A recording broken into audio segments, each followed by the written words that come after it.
Is it working? Oh, I'm muted? Okay. Now I'm not muted. Hello, everyone. Me? I know most people are in an ad, so I'm waiting. But let me. I have too many tabs. There we go. All right. Still suffering in ads. Yep, that's why. That's why I'm waiting. You guys like my new tracking? I can... Oh, I can't reach all the way up. Let me actually fix that. There's a way. But yeah. Hand tracking is pretty good. Pretty stable.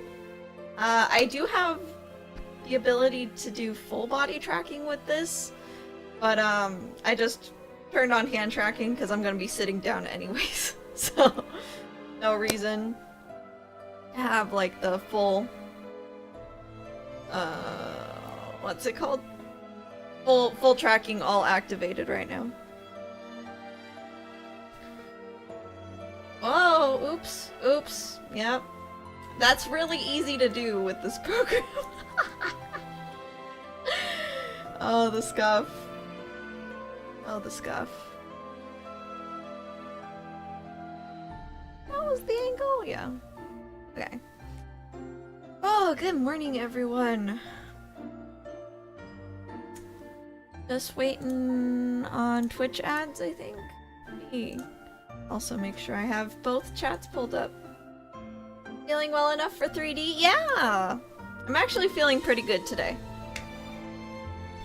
So we're actually doing tracking, no PNG tuber today. It's pretty fun to be able to have hands out and do the tracking. Okay, looks like the ads are done. Okay, so I am actually. What is the purpose of the stream today? So I am actually kind of using this in my next video. I think you guys know that like my last video was like I'm struggling so hard, I don't know what to do kind of video. And a lot of people were like,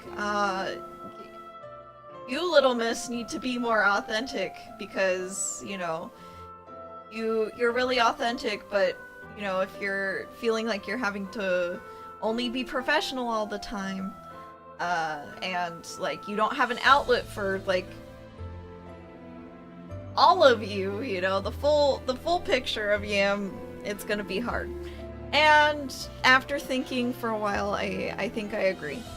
I do think that it's probably good to start being more open with the person behind the bat, and yeah. Hello, Casco Cross. Turn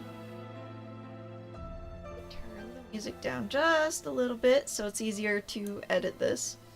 But yeah, I was like, after what 6 years of VTubing, maybe it's time. I was thinking on this for months. This isn't like a sporadic decision of like, oh yeah, you know, I should just like be open about this. No, I've been wanting to be open about this for a long time. It's just like I was like, maybe I should wait. What if I change my mind? And it's been months and months and I haven't changed my mind. In fact, my last concussion, it felt really, really hard to not give details because I just felt like, yes, I just look unprofessional and all I can kind of say is like, haha, bat brain. Younger Yam, when I started, really, really appreciated the like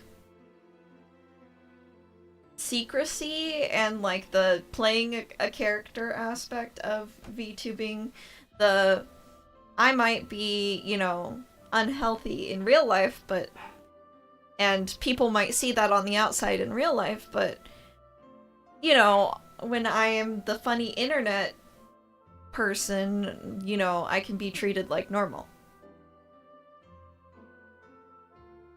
Bat brain is a serious condition though.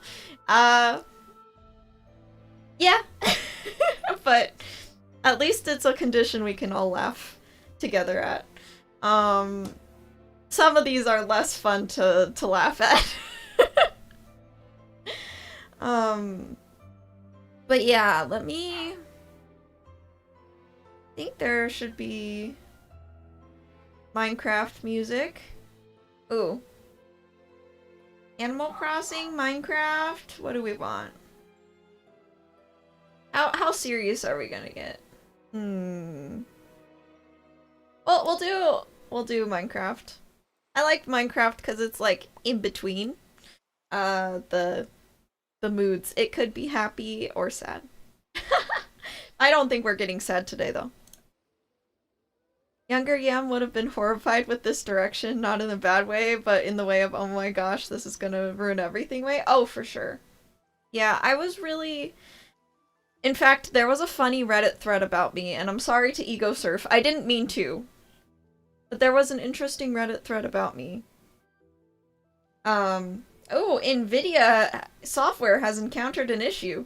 Is everything okay on my stream end, or should I restart? Is everything still okay? Interesting. Looks good? Okay, great. But yeah. As someone who has chronic conditions, I think the desire for a space untainted is highly desired. Yeah. I think that that was great for the time being. When I could work a different job and kind of keep my lives separate. And at this point, I don't really have a separate life. That sounds sad, but it's true. This is like my... This is my socialization, the majority of my socialization, which is not ideal, but, you know, it is where I am, you know? So, to kind of force myself to, continue with the mask is now feeling limited rather than like an escape. And because I feel that way, I don't know, I would love to like think on that, you know, and like figure out why so that I can write a video essay about it eventually, but as it is, that's just like, you know, how I feel, and I've been feeling it for months, so it led up to this decision. So, you know, I'm gonna, instead of like talking about it scripted in the video, I'd rather just like clip this VOD in the actual video. That way I know that I'm coming across as genuine and candid and all that. Hope I'm well. I'm actually doing okay. Yeah. I'm totally... So this isn't like a health... Okay, I should really preface with this. This isn't like a health update, like, oh, Yam's health is getting worse. My health was way worse before. So, like, now I'm just, you know, opening up about it, but it's a lot better than it was. So, like, please don't worry about me. I'm doing fine. Yeah, okay, you know what? I'm gonna pin a message. Yam is fine. She is not dying. We'll pin. Just so that people aren't scared. Yeah. Okay, cool. We'll in the message. All right. So, yeah. So like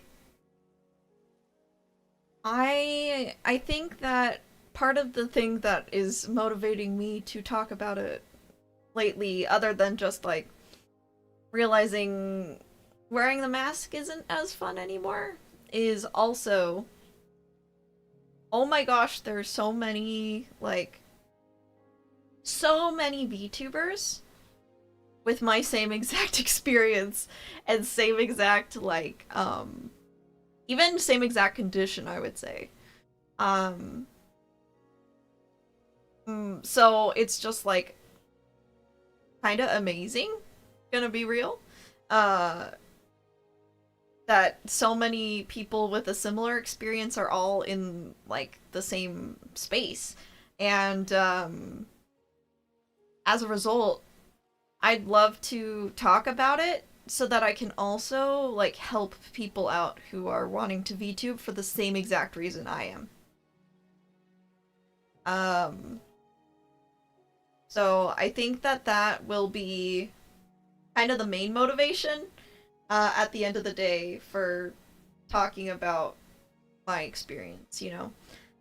Cuz if it's just me talking about me for the sake of me talking about me, it feels really selfish. But if I know that me talking about me can help other people figure out their living situation, um, that would be great. Because, like, in my experience, I've had to navigate a lot of this as kind of like uncharted waters.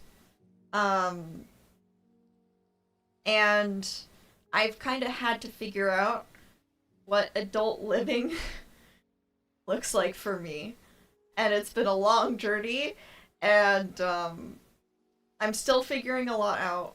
But if I can help someone just a little bit, like figure out what to do when they can't work a regular job, um, I think that would be worth it to me. Do you hear me with some reverb? Oh, that's because I have two microphones going. Okay, that should be better.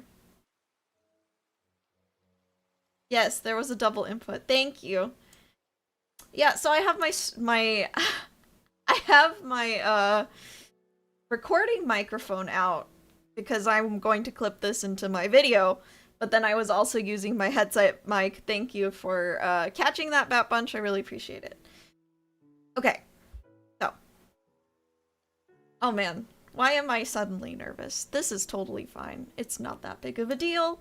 People talk about this all the time. Think about Iron Mouse. Think about Iron Mouse. Okay. Alright, I'm just gonna... Yeah, okay. So, some rules. Because part of the reason why I've been so reluctant to share is because I'm scared of, like, the public perception. So, some rules, the do's and don'ts. First of all, totally fine to ask me how my health has been. I will share with you as many details as I am comfortable. If you are like, hey Yam, how are you doing? Or hey Yam, how's your health? Or, you know, how's the bat brain? Totally fine questions. I'm happy to answer those. Okay? Don't pry beyond what I'm willing to share. So, like, for instance, if, you know, you hear about my condition and someone else has my condition and you're like, oh, do you have that symptom too, Yam? That's not an okay question for me. I don't want to talk about specifics. I don't really want to talk about comparing my... Like, if I didn't give a specific, it's because I don't want to. If that makes sense. Or I forgot, but, you know, whatever. So yeah, don't pry. You can ask me how I am, but don't talk about individual symptoms and ask me if I have them, or ask me if something, you know, helps or not helps. If you are someone with my condition, though, you can DM me asking for advice. I'm comfortable with that, but like when I'm live on stream, when I'm working, probably best to not ask me questions publicly. That makes sense. Okay, don't publicly speculate beyond what I share. So if I'm saying like, "Oh guys, I'm not feeling well," I would really hate for you guys to like try to guess what is making me not feel well. Um that would be really uncomfortable. And the other thing is, oh my gosh, there was this one thing that totally disgusted me that happened to VTubers because VTuber fans can't be normal. There's like that subsect of crazy fans, right? Um they actually made and like TMI warning, actually like warning on this whole thing. There's gonna be gross body stuff talked about. So if you're like squeamish about gross body stuff, I know I am, but you know, if you're squeamish about gross body stuff, this is probably not the stream for you. Um, but yeah, there was this group of VTuber fans that started a VTuber period tracker. And based on when the streamer said they had a headache or a tummy ache or whatever, or was like irritable, the fans would be like, "Ah, oh, that must mean she's on her period, which means her next period is going to be this according to the cycle." It was awful. A lot of people made terribly uncomfortable, and I think it still exists. So, yeah, it's ugh. It's gross. Don't do that to me. Don't like. Please do not speculate beyond what I share. If I didn't say it, it's because I don't want to say it. Or I forgot, but you know, you're not entitled to this information. Cool. Okay. And the one that I'm most afraid about. Don't joke about my health. Don't do it. Bat brain, ongoing joke. Totally fine. We can joke about bat brain. But anything else? Anything about, you know, being anything else, just anything else. I'm not even going to give examples because they're all mean and all gross and I don't want to even give people ideas. So, anything except for bat brain. Okay. That's an instant ban. I don't care how long you've been in here. The moment you do anything outside of just like, oh, haha, bat brain moment or haha, scuff moment, if you're just like putting me down because of my health, you are out of here. Yep. Okay. Don't bring up my illness in other people's chats, even if they have my same condition. That is an important one. I don't want other people pressured to interact with me just because they have my same condition. Like I said, it's weirdly common with the VTubers to have my condition. So, if you hear that someone else has the same condition, don't go like, "Ah, yes, Yam Albat also has that condition. You should totally, you know, connect with her." Blah blah blah blah blah. I know it's supposed to be helpful. I know it's supposed to be helpful. I know you're trying to help, but it can make it really awkward for the other person. And I don't want anyone feeling pressured to interact with me. Now, the one exception is, I mean, don't bring it up in their chat, but when I do make my video about chronic illness in VTubers, or disability in VTubers, I don't know what I'm gonna call it, but it's supposed to encapsulate both. You can recommend my video to them if you think it's going to be helpful to them on how to manage things. But please do not, like, bring it up in their chat while they're live. From my point of view, all this knowledge will do is provide extra sympathy and understanding for you, along with much respect, since it's brave and quite impressive that you do all you do, even with your challenge. Bat brain moment lost the haha factor. You suffered from it quite a lot by now. Yeah. I laugh about bat brain, so I don't cry about bat brain. But yes. Okay. Everyone got this? This is very important. You might get banned if you don't follow the rules. So please. I will update my stream rules so that like if someone didn't see this stream, they're still up to date. Yeah. I think Thomas Proctor, blink twice if you're not a robot. Say cucumber. I wanna see if that's a bot or not. Giving you 2 minutes to say cucumber, otherwise you're out of here. Okay. Alright, so I'm gonna rip the band-aid off. Let's talk about what Yam has. What weird stuff Yam has. Okay, so what's up with me? I have Ehlers-Danlos syndrome, the hypermobility type. It was genetic. I'm born with it, and it's chronic. It's never ever gonna go away. So I got diagnosed with what's called the Baton Hypermobility Scale 13 years ago. I can show you guys. Oh, again, warning. Weird. This is gonna be like, oh, okay, good job, Thomas. You did it! You did it! You passed the test! You are not a bot.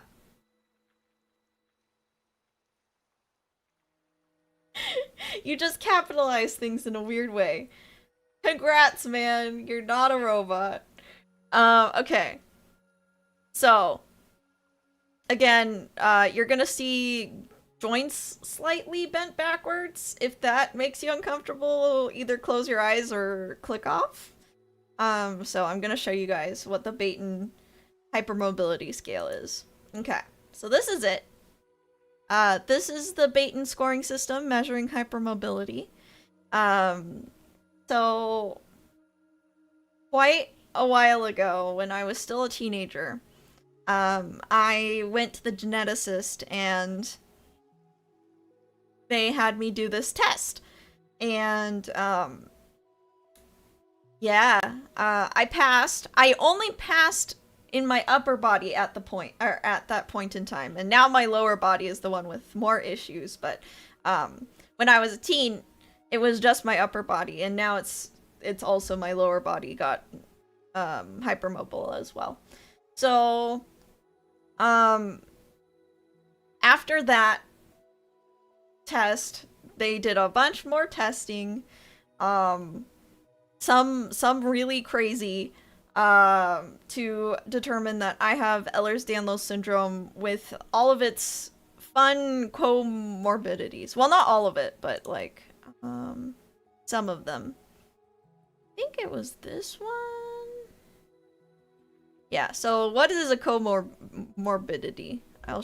Nope, not this one. This one, please open. Yes, this one.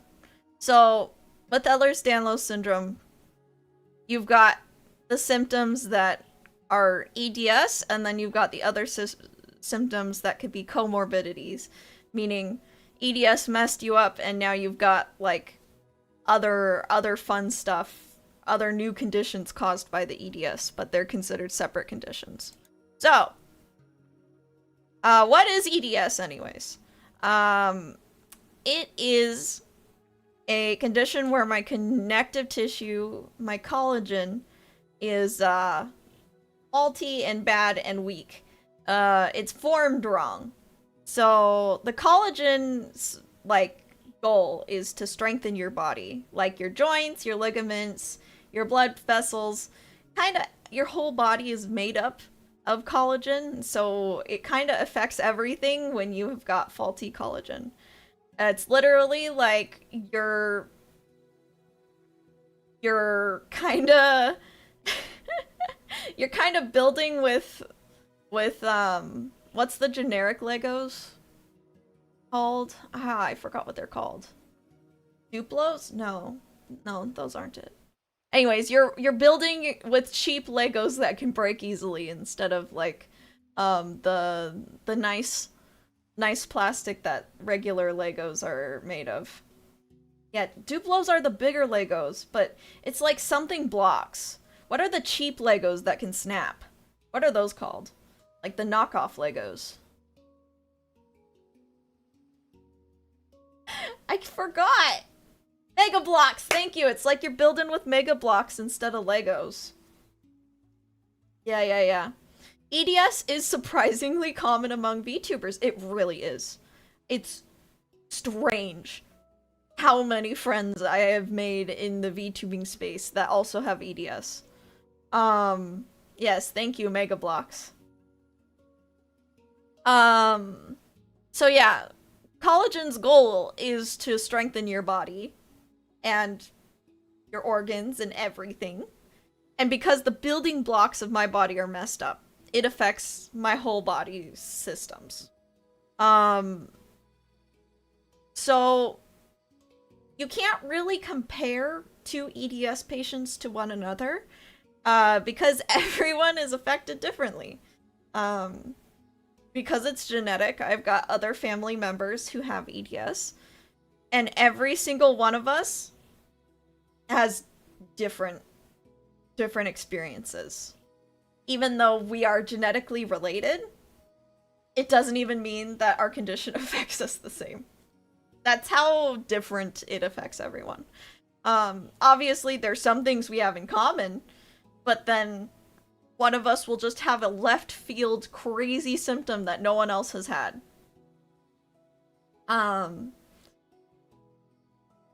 Yes, Malictory, I'm doing fine. I'm doing totally fine. But yeah. At that point, both my kids have it and have very different presentations. Yes. That's the same with me and my older sister. We've got different stuff going on for sure. So yeah. It's hard to treat because literally, you know, even if you have like a EDS doctor specialist, it's like that doctor might not know why something is happening to you. That happens to me all the time. I get a new symptom. I go to the doctor, and they're just like, always, it's like a head scratcher. No one knows, like, what to do with me a lot of the time. So, even EDS specialists, everything is... The research is still coming out, the treatments are still coming out, and I get to try a lot of things that don't actually help. Yeah. Pretty much it's a never-ending discovery. Yeah, because it's always changing. The way my EDS presented when I was a teenager is totally different than the way it's presenting at 26 now. So... Yeah, it is common with VTubers, which is why I set that rule of please don't talk to other VTubers that I have EDS, because I don't want them to feel like they need to reach out to me or whatever. It grows with you? Yeah, kind of. Your body naturally changes over time, right? You know how, like, regular people, like, they're like, by 30, they're like, oh, you know, ibuprofen is my friend, and, like, my back isn't what it used to be. Like, that kind of stuff. That with EDS is a lot worse. just saying. I go to the doctor a lot, and every single new doctor I see says the line, "You're too young to have these issues." Okay, so it affects everyone differently. So this is kind of my experience, but like if someone has EDS, they might have a totally different experience than me. I've got fragile everything, especially skin. I just have bruises all over my body all the time. I gotta protect my joints. I gotta be really careful with the way I move. I have to limit what kind of exercise I do. And I just hurt myself from sleeping, from bending over, from sometimes something as stupid as like cutting with a cutting board. Oh, pushing the knife down onto the cutting board hurt my wrist. Okay, guess I'm done cutting vegetables. Guess I need to go ask someone to finish this for me. Yeah. Something I've learned. Well, I'll go over that with what helps, but yeah. I've learned to not push through the pain like I used to. So there's a lot of things where I'm just like, ah yes, I'm gonna do this. And then it starts hurting, and then I have to be like, I guess I'm not gonna do this. Cardiac issues and POTS. So I got a weird heart and weird blood vessels. I can't stand up for long periods of time because the blood will pool in my lower half. I get headaches. I get headaches for multiple reasons, but usually if I have a headache, it's POTS, from the low blood pressure that comes with it. I get dizzy. I have brain fog, aka bat brain. We can name it. It is usually from the POTS. If I seem spacey. Oh yeah, POTS is an acronym. It's postural orthostatic tachycardia syndrome. That's it. Yeah. The brain fog you guys are so familiar with. And fainting. So I think a lot of Bat Bunch members clocked it that me having 5 concussions is kind of weird. That doesn't happen to a lot of people. And although a lot of them have been freak accidents, like the shower head and getting out of my car, the other concussions that I don't have a silly story for, they have all been from fainting and hitting my head on the ground. The first concussion I got when I was 14. I was just diagnosed with POTS at that time, and it was really hard to manage. But at the time, the school was still making me do PE. You know? So I was still running. I was still running a mile, which was terrible for me. But the school didn't really care at this point. And so my very first concussion happened because I didn't have the tools in place that I needed at school. So I fainted and I hit my head on the concrete. And then after the first concussion, my POTS got worse. So then I would faint a lot. Like, I would faint a lot at school. So the reason I have 5 whole concussions is mostly from the fainting. Yeah. Immune system issues. This is like, number one, I'm like not completely up on the science, so I'm so sorry if like this has been discovered, but as of the last time I researched, there's definitely a link with autoimmunity and POTS, or autoimmunity and EDS, or both. I just know that I get sick really, really easily, and when I get sick, it triggers everything. It triggers my POTS, it makes my, my joints hurt, like, everything is worse. Like, when I get a cold, it's closer to when other people get the flu. So I don't know exactly what caused that, but that's part of it. Joint instability. I get a lot of subluxations and dislocations. I haven't had a full joint dislocation outside of fingers and toes. Thank the Lord. I'm so thankful for that, because real joint dislocations can be very, very hard. Yes, I do have water and tea. Thank you.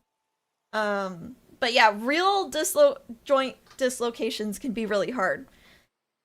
this is one of the things where, like, some people with EDS have terrible, terrible joint instability. I I have a lot of subluxations, but I don't have full dislocation. So subluxation is when it flexes, but it doesn't go completely out of place. It just misaligns. Um, so I have subluxations in my ribs. I have subluxations, like my pelvis is super unstable. My kneecaps, my ankles, my wrists, my fingers, um, my shoulders, my spine, my jaw. Yeah. So that happens throughout my day. Like literally throughout my day. Like I could be talking with a client, sitting and chatting and stuff, and then suddenly I have to mute my mic because my rib went out of place and I can't talk without a very strained tone to my voice. And I don't want my client to worry. So I just like I have to mute and say BRB like I'm like going to the bathroom or something. But um it's actually that like my joint popped out or my rib popped out. But I am so fortunate that I have only had subluxation so far. Like my ribs tend to detach from my thorax, not detach, but shift out of place. Like like not we're not even talking about like a centimeter. We're talking about like small shifts, which I'm very thankful for. I'm very thankful for the fact that they don't go beyond. It is still sore and it still makes all your muscles tense up and it's still painful, but I don't have to go to the doctor for it. Please don't detach. Yeah, I really hope not. Um, what I do have to go to the doctor for a lot is right now is like my spine um and my pelvis. Those don't go exactly back in place. And so I do need to get like actual adjustments, but like adjustments that someone would get from like the chiropractor, if that makes sense. It's not crazy. It's just painful. Like even small shifts to the rib cage makes breathing hurt, at least for me. Yes, it does, which is why it's so hard when it's happening on like a client meeting, or even worse, like I'm grocery shopping, right? That that makes it so much worse. I don't know. In my opinion, just like the small shifts are still sucky for sure. Um but luckily with the ribs, I've never had one stay out of place for more than like 3 minutes. They usually go right back in. But yeah, the spine and the pelvis, like back here, my C1, C2 spine often comes out of place and it gives me terrible, terrible, terrible headaches. Like I'm talking about like I can't work through the headache kind of thing. And I work through a lot of headaches, but if it's like the spine thing, you're not going to hear from me because I'm not going to be typing on my phone because I'm just like I'm going to be incapacitated. Like I hate those headaches specifically when it's like the stupid spine thing. Um and then I get my pelvis adjusted pretty much on the weekly because otherwise it's just like really really painful to walk. And that's kind of in fact that's kind of my next thing to tackle is to try and help that part of my body. Okay. The other thing is inflammation slash mast cell activation syndrome. I was not diagnosed with MCAS, mast cell activation syndrome, but a lot of people with EDS have it, and I feel like I have symptoms of it, but on the lower side of the spectrum. The main thing is inflammation. Is there like permanent bracing options? I mean, I wear stuff on the outside of my body, but nothing like permanent.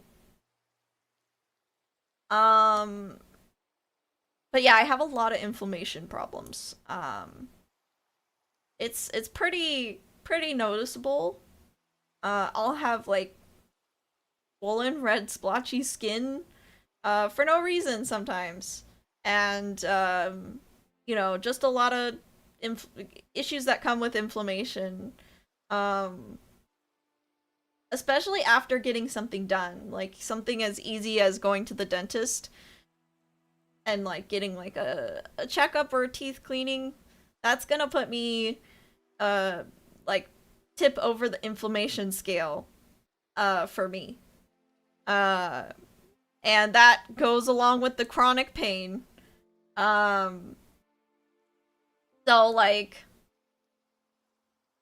I have a lot of chronic pain because I've got the joint instability, like we talked about the subluxations, right? But then I also have the inflammation, which triggers nerve pain in me. So my main nerve pain um is trigeminal neuralgia. I didn't get a actually I could get like a yeah, I'll get a little diagram. Yeah, it's this nerve. This fun like it's called trigeminal because it's got like the fork, right? You've got three. Um and this is like this is the main thing that is really really affecting my quality of life right now. Um it is where this like just like your face hurts. I don't know how else to say it. But it's like not just your face, it's your nose, your eyes, your teeth, your ears. Um at first I thought it was like a dental issue because it was like my teeth hurting, right? But then it spread. It spread kind of everywhere. So like uh this makes it very hard to think, to live normally. But I don't like the treatment options for it. So I just kind of live with it. But acupuncture helps, and I'll get into what helps. But yeah, this is the thing that, you know, I think I recently said, "Oh, I'm going back to making videos. I'm going back to, you know, managing my channel and like going back to streaming." This is the thing that made it so that I fell off the face of the earth again. This is the owie, the big owie. This is like out of all the conditions I have, this is the most painful. Yeah. Paradox says this might be a weird question, but since you've been learning how to improve your singing game, since people, or at least I learn adjusting the ribs, or at least a bunch of muscles around the ribs for breath support. I'd imagine your rib issues would make this painful or impossible. There's a few things that make singing really hard for me. So, I think a lot of VTubers have talked about the symptom GERD, where it's like stomach acid is eating your throat. So I've got that, which is why I think my voice is like so raspy, and I think it's gotten worse over the years. Like if you go back to my old videos, you'll hear that my voice was less raspy. And then the other thing is the ribs, yeah, and the breath support, and just my core in generally being really weak. So there's a few reasons why I like singing, but I know that I'm never gonna be the singer I want to be. Um I know like that's sad to say, but it's kind of freeing to admit it instead of trying to force myself, you know? Um, I'd rather just like sing for fun, and how I sound is how I sound, than try to force myself to sound how I want to sound, if that makes sense. And you still managed to sound great, is impressive. Well, thank you. I did study a lot of singing technique and I did practice a lot, but in the end, part of the reason why I'm so drawn to composing and arranging now is because that is the most accessible way for me to continue with music, because I know my hands will get to a point where I will not want to play viola at some point in my life. Um, Playing viola is already painful to some extent, so I am just going to play as long as I can. But yeah, I know that no matter how bad things get, I know I can write music. Like for instance, right now, I'm preparing for a concert, but I can't hold my viola up to my face because of the trigeminal neuralgia. Because it will trigger the nerve in my jaw because you touch your jaw to your instrument. So it makes me just really not consistent. And it's why I had to quit orchestra. It's why I can't play viola on a professional level despite having a viola degree. So it's sad. And like I grieved that for a long time, but I think being in VTSO and then later on moving to Minuet has helped with that grief a lot. Okay, so yeah, the chronic pain. I I have a lot of it. So then I've got the other component to this stuff is all kind of linked. Like all of this is kind of linked. You've got hormone imbalances, you've got adrenal imbalances, and it's like anxiety, depression, insomnia. Um, those are all things that like feed into each other, right? Because like, yeah, um, if you don't sleep, your anxiety and your depression get worse. Like, and then like because you have anxiety, you can't sleep. It's a whole thing. This has gotten way better lately. Except for the insomnia, but like the anxiety and depression has gotten way better. Um, I'm working on the insomnia. Um, I got diagnosed with sleep apnea because the tissues in my throat are all floppy, so like I can't breathe when I sleep. But the problem is I can't do anything about it because to wear a mask for sleep apnea, I would have to put something on my face, and I can't put anything on my face right now because of the trigeminal neuralgia. You know? So I have that on hold while I'm trying to treat the trigeminal neuralgia. And when that's back into remission, then I can get fitted for a sleep apnea mask, and maybe I can sleep after that. If that makes sense. Okay. My adrenal functions are messed up, which give me chronic fatigue. I have a really difficult menstrual cycle. Like really difficult. I think I could work a regular job through all of this stuff. I think I could push through all of this stuff to work a regular job. But the menstrual cycle is so difficult that I cannot, like, there is a chunk of the month where I can't work. Like, and when I say I can't work, I really mean it, like, even from my bed. Like, I've tried to take calls from my bed at some point with the difficult cycle, and I can't think because of the pain, you know? And it's just like, there's not much I can do about this. I'm going to doctors, and acupuncture has helped a lot, but this is just like how it is. It's just how it is. Like, I'm not interested in surgery because with Ehlers-Danlos syndrome, surgery is very very risky just in general.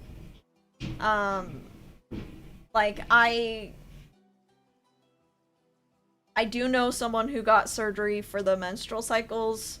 And then she had complete pelvic floor collapse. Like that's not what I'm interested in doing to myself. So my solution is I have to live around my cycle instead of uh you know, doing something invasive like that. So I think a lot of Bat Bunch knows that I've tried a lot of jobs. And part of the reason why I'm a VTuber manager now is because of this specific thing. The trigeminal neuralgia is very hard. As well. And it does make it really hard to focus in meetings, but at least, you know, with trigeminal neuralgia, if I'm like in bed and I have a topical anesthetic on and it's not at a level 10 pain, I can take a call and I can continue working. But with this, it's like I'm half conscious a lot of the time. Like the pain is so bad that, you know, I feel like I'm going to, again, this is like the gross body Yam episode, but I feel like I'm gonna throw up or pass out a lot, just all the time. So it's not ideal to take client calls on those days. So I just schedule clients around I just schedule clients around this one.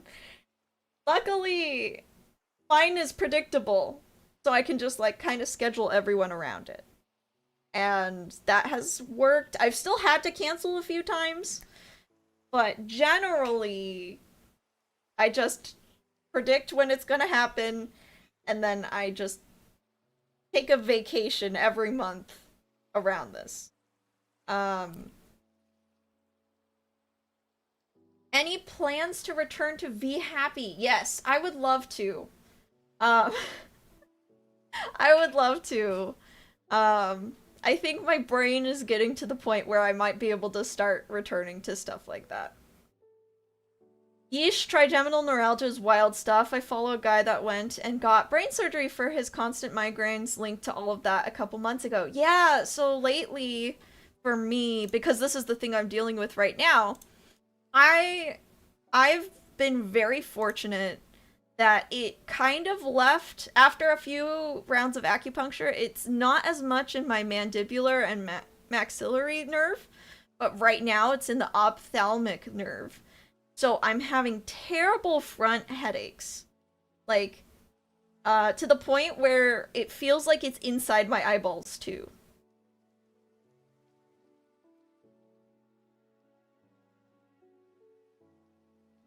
Yeah. So that makes it a little hard to work.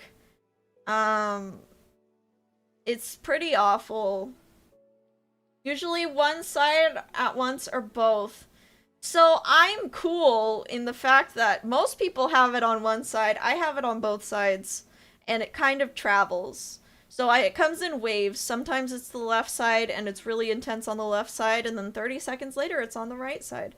And then like I'll have a total break for like 5 minutes. And so I think, oh, okay, I'm okay. And then I'll start walking the dog because I think I'm okay. And then it comes back on both sides with a fury. And then I just have to suddenly stop what I'm doing and find my topical anesthetic. It's, oh wow. I, I triggered my blush on my model. That's funny. I didn't even know that was possible. So yeah, that's kind of my main complaint right now. But acupuncture does help. It does tame it a bit. It makes the waves less intense. And the day I do have acupuncture is the best because it means that I barely have pain after the acupuncture. It's not like a constant slow traveling pain, but a quick moving one. It can be slow and dull. And that feels more like an ache. but then sometimes you've got like these stabs, and it feels like hot electric knives stabbing into your face. Yeah. Um, I assume pain meds don't work, so they do. Uh, like ibuprofen doesn't touch it, but specifically, I've had quite a bit of luck with CBD. Um, the one that actually does put it to rest is gabapentin at high doses, but I do not like the way I feel on gabapentin at all. I don't feel like myself and I don't feel like a person. I feel kind of like a space cadet witnessing my life instead of actually experiencing my life.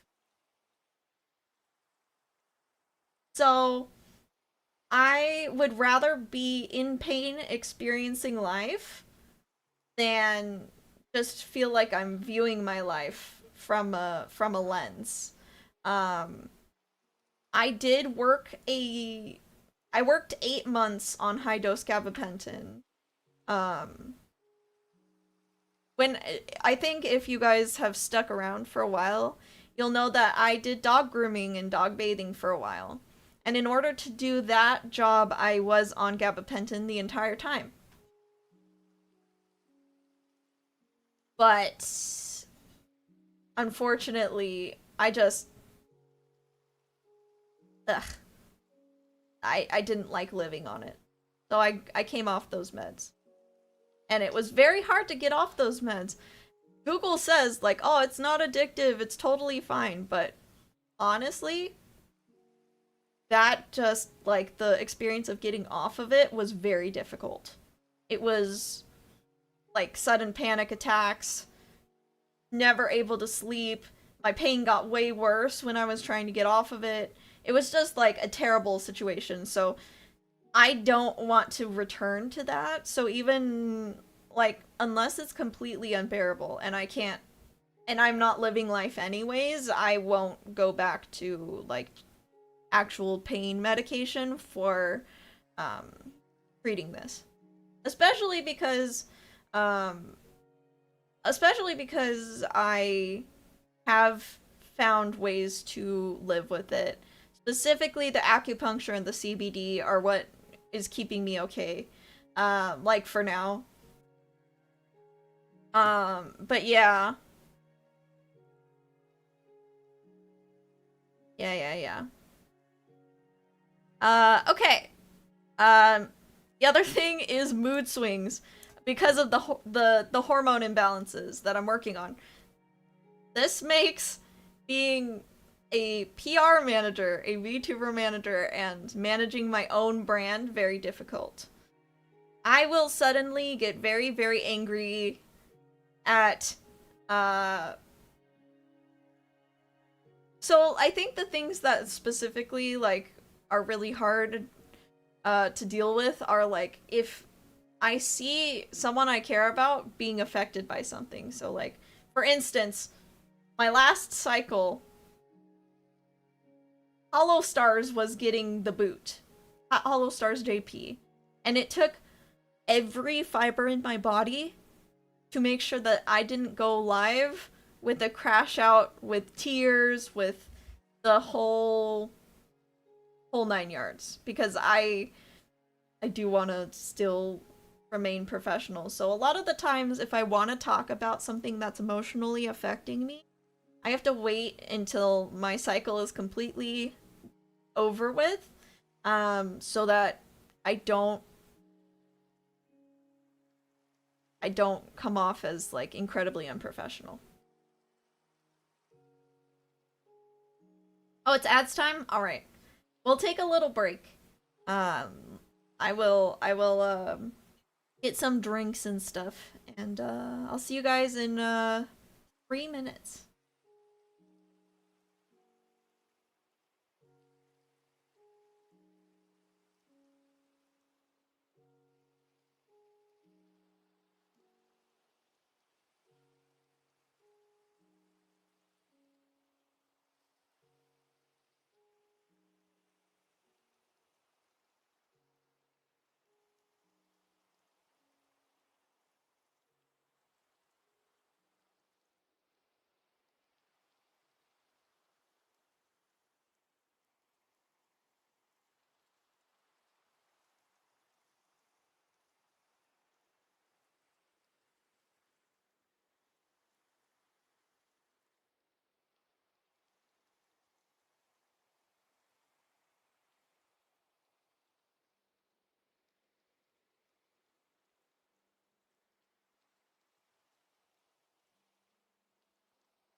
Oh, are we back from ads?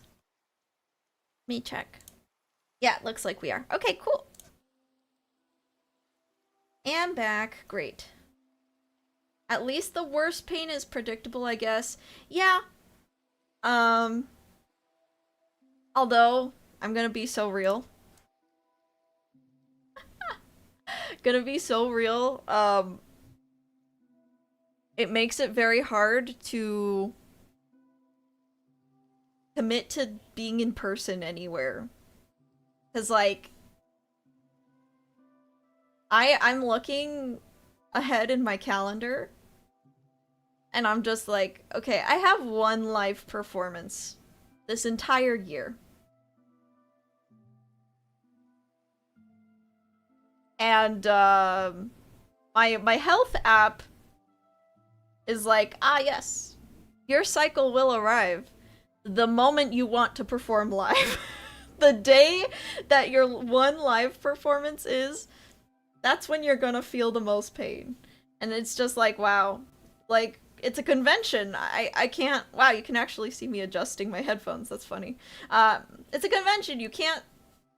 I can't reschedule the entire convention, right? Yep. Mm-hmm. So,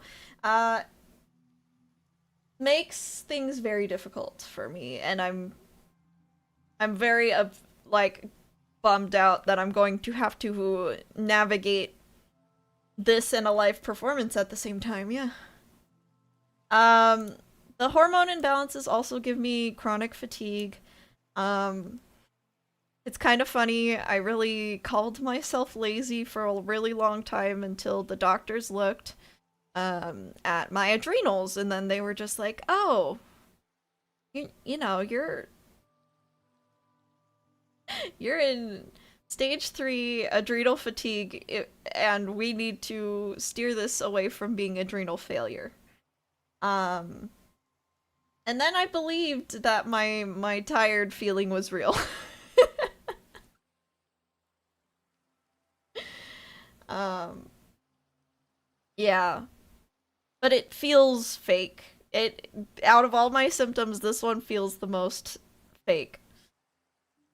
Am I on Levo? Generally, I'm not on medication right now. I take things as needed, but I generally try to stick to supplements. Because I've I've had a lot of bad experiences with a lot of medication, so the less medication I can be on, the better. What I do for the chronic fatigue is generally it's gonna be like my work pick and my time management. Like on top of the time management, I also need to do energy management, which is what I'm gonna get into with the VTubers and chronic illness, because it feels so great being a VTuber because like all the stuff that I do have to do throughout the day is manageable.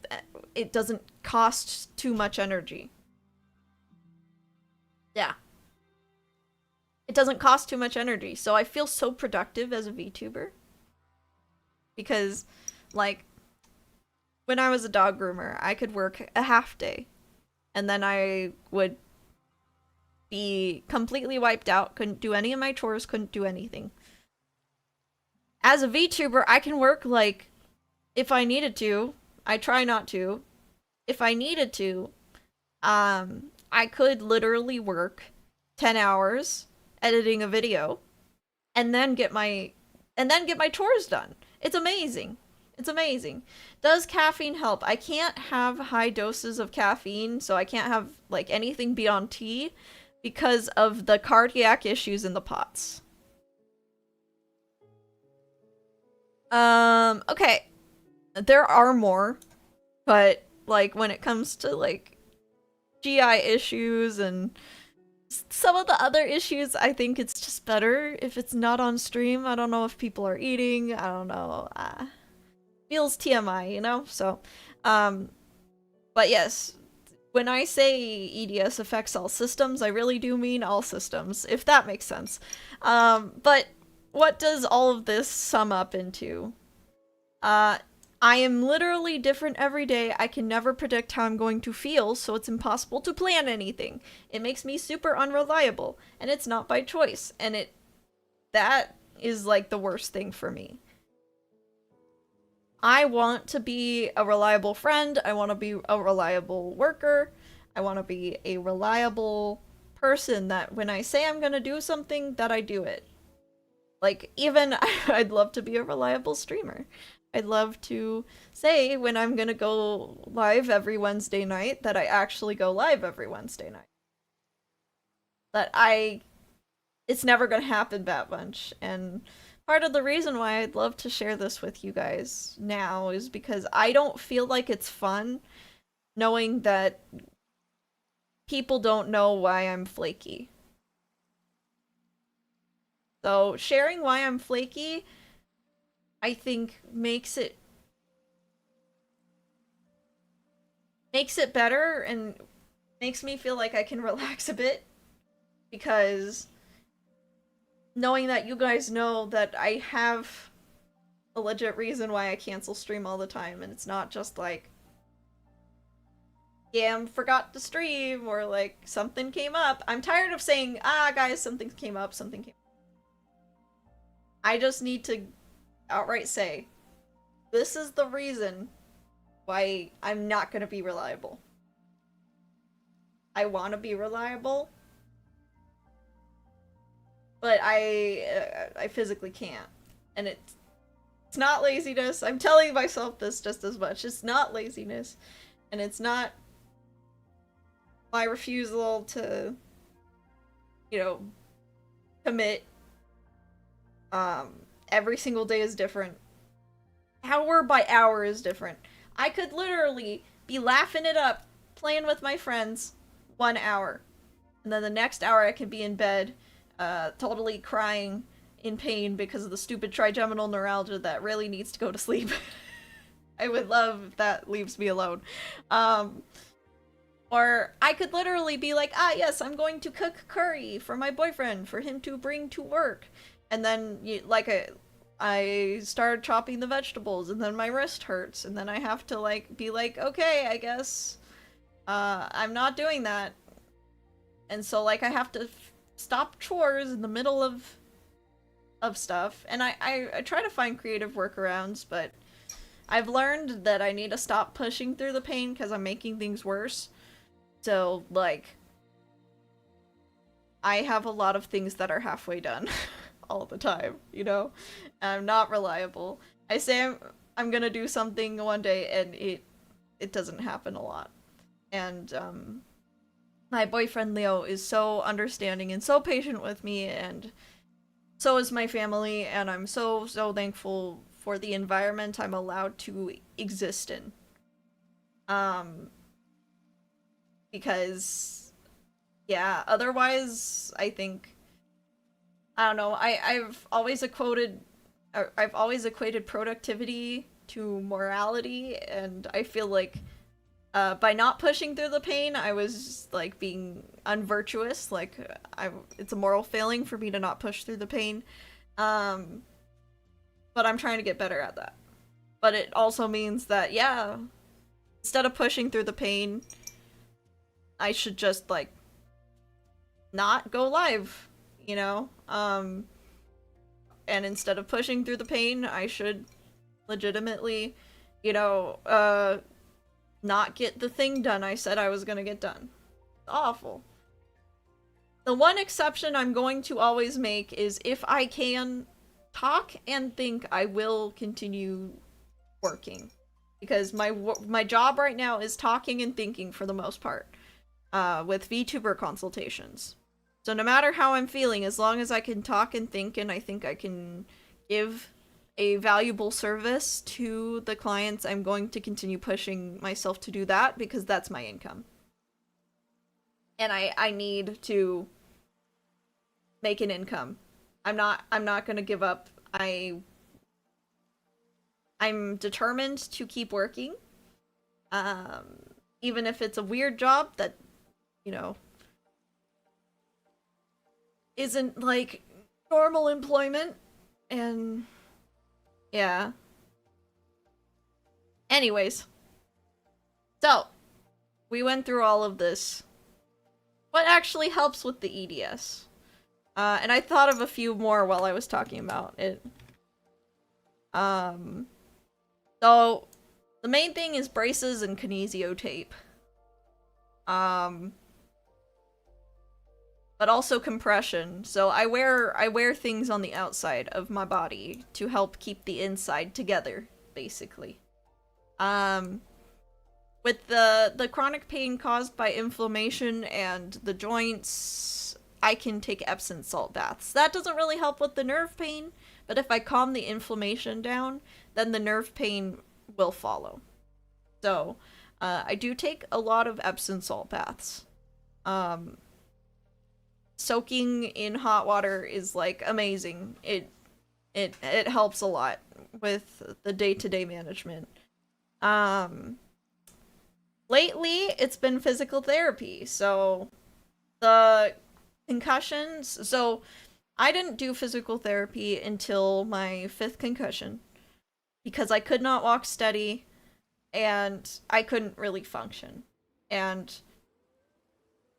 my older sister convinced me to go because at that point, if I'm clumsy and unsteady on my feet and then I hit my head again, it could be even worse.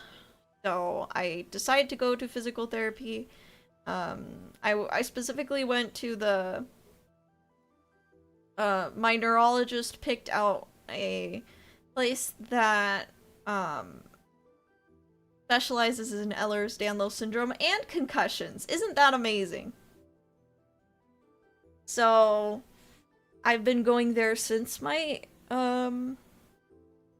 concussion, and I graduated from concussion rehab. I'm not doing concussion rehab anymore, but I am continuing with physical therapy to strengthen the muscles around my joints so that they're less prone to popping out. And it is definitely helping. It is, I am in less joint pain, for sure. And I'm much more capable of a lot of chores that I didn't used to be able to do. The big one that helps with the inflammation and hormone and like the hormone issues is the acupuncture. Like before I was in acupuncture, my cycle was literally half of my month. So like the pain that I can't work through, right? Was literally 14 days long. And now it's down to 3. So it's not that I can necessarily make that pain go away, but going from 14 days of not being able to work versus 3 days of the month not being able to work is amazing. It is a huge jump in quality of life. And then the acupuncture can also really help with the nerve pain. Different needles in different places. The acupuncture for nerve pain is like long, deep needles, and it does hurt at the very beginning. Oh, you can see me rub my eye. This is crazy. I'm not used to tracking like this. But yeah, it's like a deeper, longer needle, and it hurts when the needle gets inserted, I assume, because it's like really, really close or on the nerve. Like, that's what it feels like. And then it goes numb after about five minutes of just laying there. And it feels a lot better after. So, for the neuralgia, acupuncture is the thing. And then I take Chinese herbs in between acupuncture sessions to keep my inflammation down. The other thing that really helps with kind of the insomnia and the pain, just like the chronic pain, is magnesium. It helps with anxiety, it helps with insomnia, and it helps with muscle and joint pain all at once. Isn't that amazing? I have been taking magnesium pretty much since I got diagnosed, and it was like the only constant that really helped. So I take a lot of it. The other thing that helped is CBD, and I will be careful when I talk about this one because I know YouTube and Twitch can be sensitive about it, and it depends on your state. But I have options for myself, so I've got the topical CBD, which is like a topical anesthetic. It's also got like menthol and capsaicin and all kinds of stuff in it to make my nerves go numb. So that helps, like, if I have subluxated something, I'll roll on that topical stuff to help with the pain, and then if I have trigeminal neuralgia flare, I can also use it there. And then I also take, like, what's it called? I also take, like, the oral CBD that is full spectrum. That is all I'm going to say. If I am in too much pain and I need to get my pain levels down, and the ibuprofen isn't touching it, then the CBD will help. It also helps with sleep, so it is very helpful.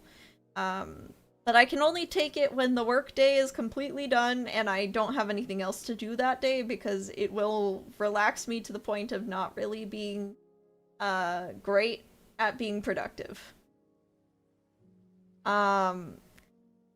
Compression. So because of the POTS, I have a lot of lower body compression, so I always wear 20 to 30 gauge compression socks. And then lately, on top of that, I've been doing full body compression leggings, and then also a torso compression. So this has been helping with, like, keeping my joints together and the POTS at the same time. And it's gotten to the point where I feel a lot safer and better when I leave the house with, like, my compression armor on. It really helps keep everything together. The only problem with it is all those layers get hot. So in the summer, we'll see what I end up doing. I'm not really sure how many layers I can put on because I don't want to just, like, only wear leggings. I'm not that kind of gal. I want to wear baggy pants or a skirt on top of the leggings.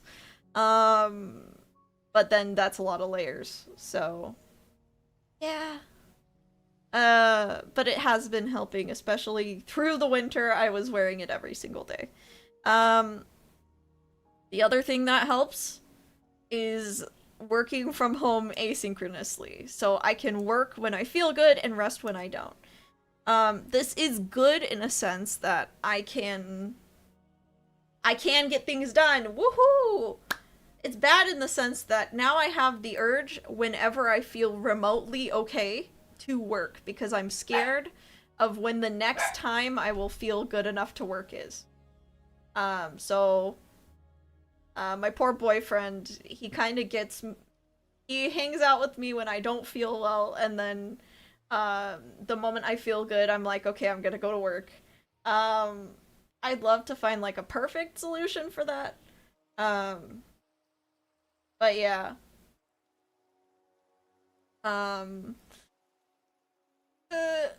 For now, this is what I've come up with of just, like, a lot of asynchronous work. And most of my work that isn't asynchronous is meetings, my talent meetings, and my consultations, which is mostly me just yapping like this. But the asynchronous work, the research, the art commissions, the social media management, all of that stuff I do in batches any time of day I feel good enough to. So, like, yesterday, that wasn't until 2 p.m. But then, the day before that, I woke up at 6 and I started working and then, rested in the evening. So, it really depends on the day. I wish that I could have, like, I used to try and give myself like work hours, office hours and stuff, and then I just realized that that is unnecessarily limiting. And sometimes I would feel great in my office hours and then awful after work.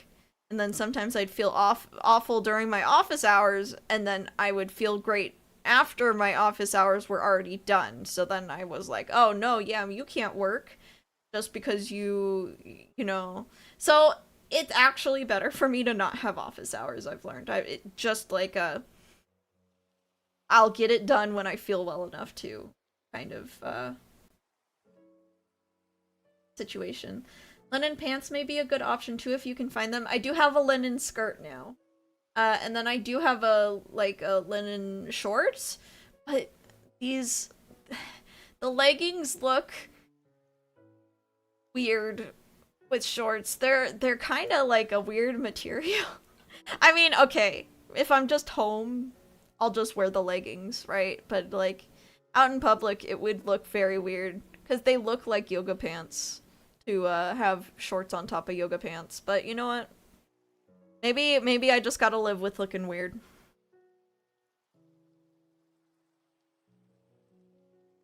Oh, you can see me drink tea now too. Cool.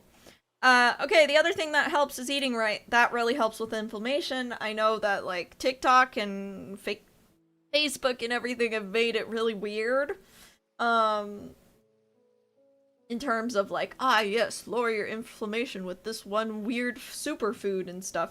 Um, like eating right does work, guys, and I hate it because I don't want to eat right, but it does help.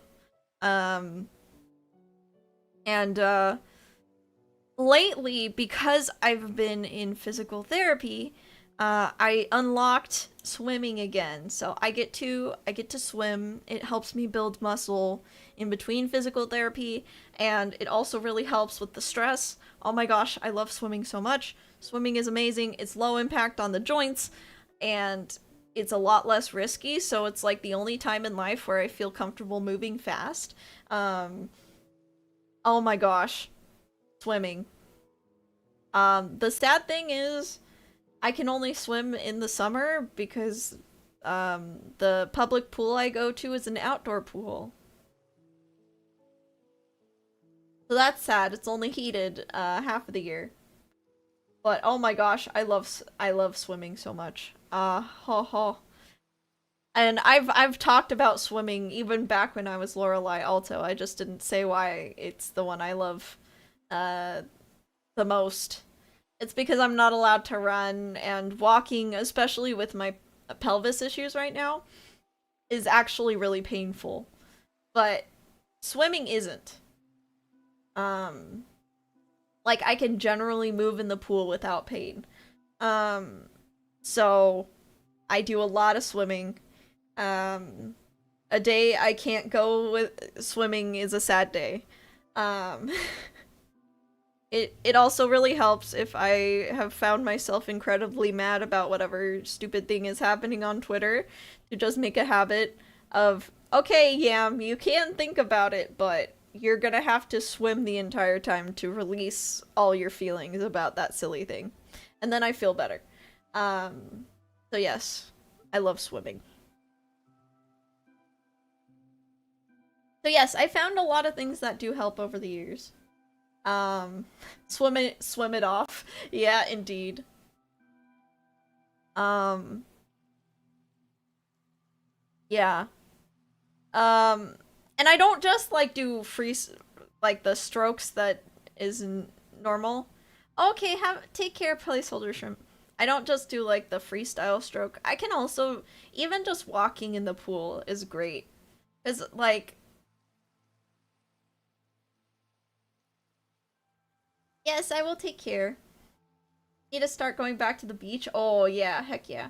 Yam the aquatic bat. So actually the reason why Lorelei was a water nymph is because oh my gosh, you can see me scratching my head. I need to stop. I need to stop with the stuff. I need to stop with the hand stuff. I forgot that you guys can see me literally scratching the back of my head like I'm an anime character.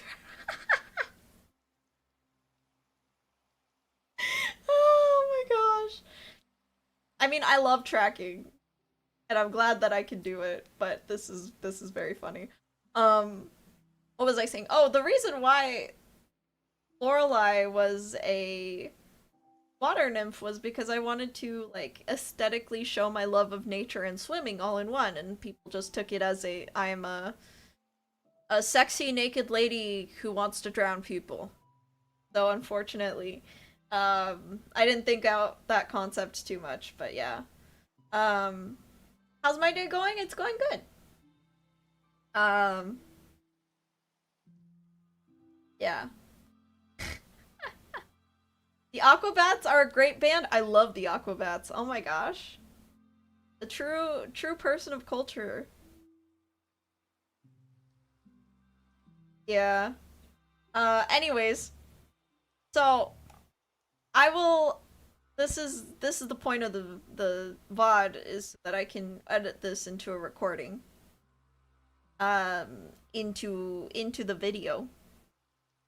But why why are so many VTubers chronically ill?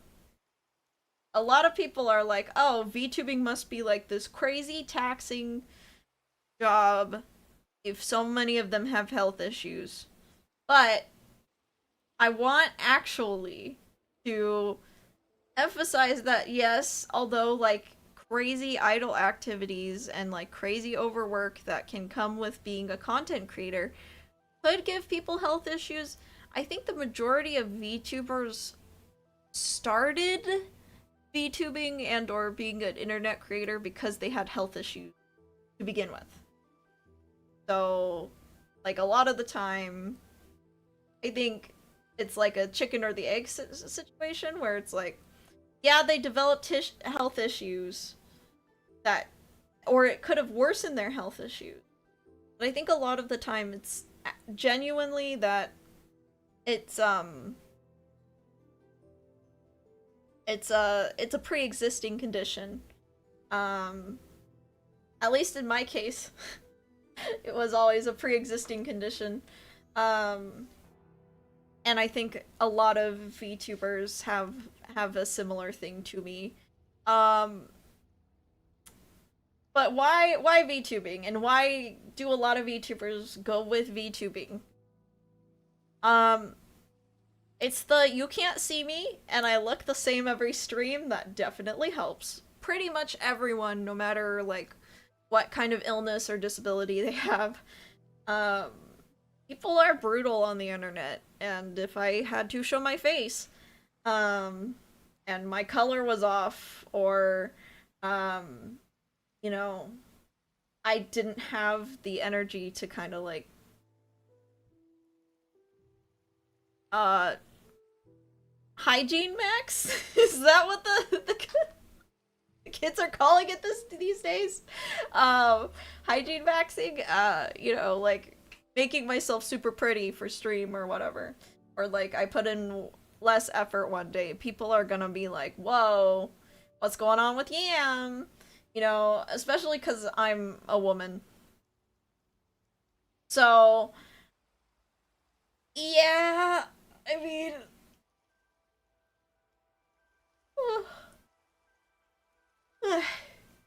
um, yeah, I think that you can't see me is like the best for um chronically ill people. Um it's just it's just great that you guys can't see me. I am in my pajamas, but Yam is dressed to the nines in her pretty frilly outfit. So, you know. Um this means you can hide a lot more symptoms as a VTuber. I've done a lot of streams in a lot of pain. Uh But I will just switch formats. I'll switch to a PNG tuber so you guys can't see Yam frowning. You know? I think you guys saw the PNG tuber arc for like the last few weeks. And that's when my trigeminal neuralgia came back. And it's hard for me, you know, like if you have like knives stabbing your face, it's kind of hard to not make a face when you have that pain, you know? So, just switching to PNG Tuber totally fixed that issue where it's like it's mouth open, mouth close, eye open, eye close. That's it. And I even set it to auto blink so that you couldn't even see my eyes. You can hide a lot as a VTuber. So it means that I can always show up more professionally.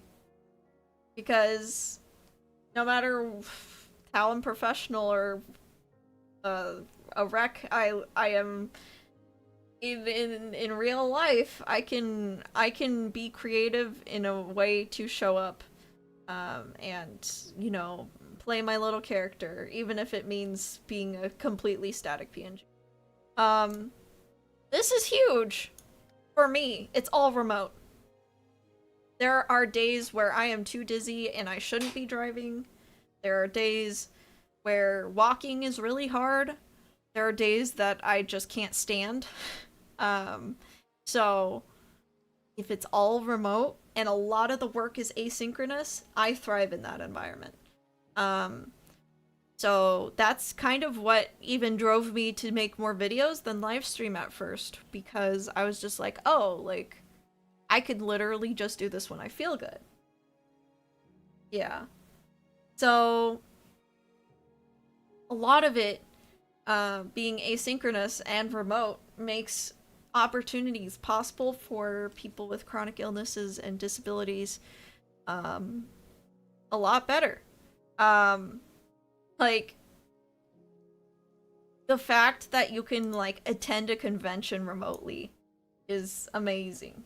It's amazing. Like, I mean, I think we all think of Iron Mouse when we think of this, but the way she has been able to connect with her world in a way that she wouldn't be able to otherwise, is great. And, like, just getting to be taken places as a VTuber, it brings back a lot of the I'm a human experiencing the world that you lose when you're sick. It's not that I can't travel, but it's, like, really hard. Like, for instance, if I have a family gathering, or usually they're on the weekends, so if I have a family gathering and I go to the family gathering, and lately it's been a lot better because Leo comes with me and he supports me and he does a lot of the heavy lifting and helping me out and driving and all of that stuff for me. But, like, just traveling there, being there, socializing, and then coming back, I already know that my next 2 days are gonna be harder. So if I wanted to be like an in-person creator who went to conventions all the time, that's just not possible. Like I said, I can't even commit to a community orchestra anymore. Like, I used to be in my local community orchestra. I used to play viola professionally at weddings as well. But if you think about it, with my conditions, driving, setting up, playing, tearing down, going back home, if it lands on one of the days where I'm too dizzy, I have too much pain, if it aligns with my cycle, I have to cancel for my safety because I don't want to hit my head again. So VTubing is kind of the only thing I can do where yeah, I do cancel, but I can cancel a lot less as a VTuber, and I can deliver as a VTuber manager and consultant a lot more than in any other job.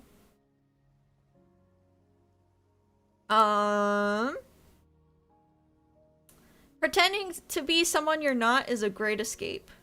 When you get labeled as, like I did at school, like, oh, you got labeled as the sick girl,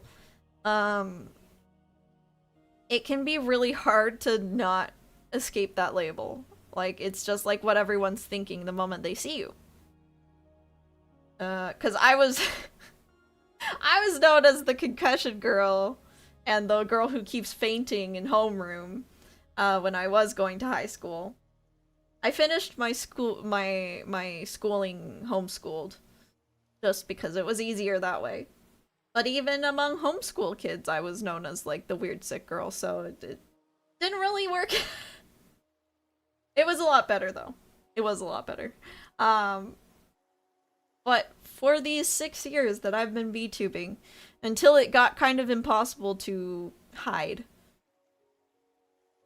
a lot of you just see me as Yam, and you don't see me as like the girl with EDS. And that was really valuable for a long time. And now I think it's time to like be honest, because it feels worse to hide now than it does to say it out loud, but it was a great escape for a long time. Yeah. The heck at school when you have any kind of disability or illness, kids are brutal. Yeah, they are. I was very bullied. I was a very bullied kid, unfortunately. But then I was also a bully, so I don't know. But, you know, where did I learn the bullying, you know? But it was just great leaving, because at when I was uh when I started VTubing, I started completely silent with no microphone, just like my little Lorelei PNG in the corner, right? And then by 2021, I did a VTuber full debut kind of thingy with my voice and everything, and a live 2D model and stuff.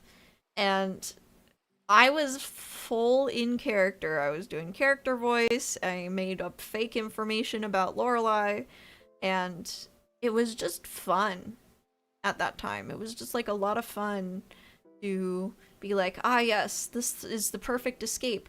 I am not known as Redacted on the internet. I'm known as Lorelei, and all my friends just love to talk about how capable I am as an artist and as a musician, and I can help people and I can teach people. Because in my real life, I was coming to terms with the fact that I would never be a music teacher, and the fact that the jobs that I wanted to do aren't actually possible. And I wasn't gonna go back to school. Like, I think that. Oh wow, my arms are glitching out. Haha, there. I think that I needed that escape for a long time. I think I needed the place to be someone I'm not for a long time. And now it just feels worse. It feels worse to be someone I'm not. But yeah. Even now, you is still just, yeah, I'm sure this changes a thing or two, but only as much as learning anything about a person does. Another lens to look at. Yeah. You needed the confidence boost. Yeah, that's true. I needed to know that people liked me outside of, uh, yeah. Um, Being an internet creator is fairly accessible too. You have low mobility, you can't go outside all that often. It's still something new, yeah. You also play out the person you want to be with VTubing. It can be really therapeutic, yeah. Okay, Yam, I'll forget all this information in 3 days. Oh no, Deckhand, do you have bat brain? Is it contagious? Um, but yeah, VTubing is incredibly accessible. There are completely silent VTubers. There's VTubers who use TTS. There's VTubers who are PNG tubers with no tracking. You can make an animated character without any tracking or voice, which is pretty amazing, honestly. Oh, that's funny. I'm resting my arms on my knees, like I'm hugging my knees, but my knees are and my hands are considered in different places. So now my hands just look like they're resting on nothing. Sorry, we're going back and forth in between like serious stuff and me laughing at the tracking. But yes, VTubing is incredibly accessible, more than cam streaming. And people say, "Oh, why do you need to be a cam streamer? You could just have nothing on your screen." However, I would argue, number one, it's better for discoverability for you to have a representation of you, even if it's just like a PNG in the corner of the screen. And number two, some people will want to just like express themselves with a persona, and I'm definitely that kind of person. It's all online remote. We covered that. Here's the other thing.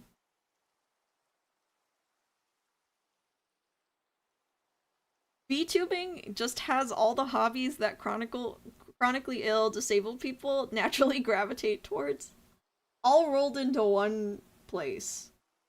So number one, like watching stuff, we have to, you know, occupy our minds a lot. So like watching anime got us into anime. Playing video games. Video games can be pretty accessible, and there's a lot of video games I can't play, but there's a lot of video games I can play. Oh, now I can actually share about that. So you guys have heard over the years, me say I can't play first person games, and there's like a lot of games that I just say no to. The things that I can't do are number one, first person, because I'm dizzy. I'm very dizzy, and like nauseated a lot. And so playing something like Minecraft is not great a lot of the time. But I used to be able to play Minecraft. So my doctor actually thinks that it has more to do with the head injuries over the years, as to why I can't play first person currently, because after a few bashes in the skull, my eyes are literally lagging. It's called eye tracking, but my eyes are literally lagging behind, and that lag between my brain and my eyes makes me dizzy when things move quickly. So there is hope that I will be able to play first person again one day, but not yet. And then the other thing I can't do is button mashing. My hands hurt over time just playing regular games.